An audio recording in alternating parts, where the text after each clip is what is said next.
पंकज सिंह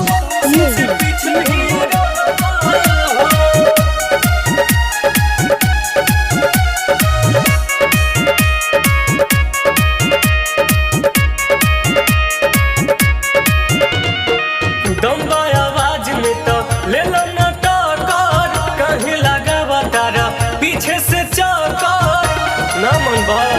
अरे तो सुना दम्बा आवाज में तो ले लो ना टक्कर, कहीं लगावा तारा पीछे से चक्कर। जन्म लेवे पड़ी सा कहूँ बाटबो तुम नीचे ही रहबा हो, पवन सिंह से पीछे ही रहबा हो, तबो तुम नीचे ही रहबा हो, पवन सिंह से पीछे ही रहबा हो। पंकज सिंह यूपी बहराइच।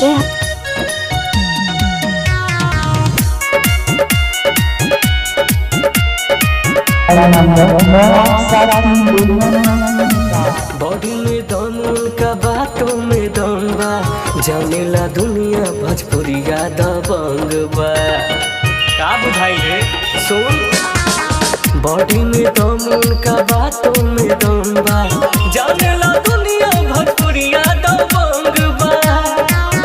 कबो खबर न यार नहीं पा, खाली तू बीच ही रहबा हो, पवन सिंह से पीछे ही रहबा हो, खाली तू बीच ही रहबा हो, पवन सिंह से पीछे ही रहबा हो।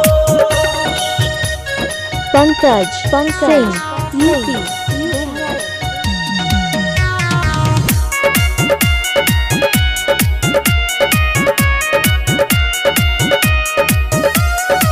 बिना हवन के जैसे होला न पूजा, पवन सिंह जैसन होई न दूजा।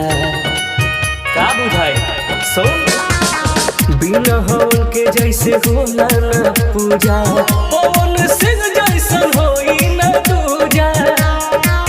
दिने अंते सूर्य सवा के पहुआ हमेशा नीचे ही रहबा हो, पवन सिंह से पीछे ही पंकज सिंह यूपी बहराइच।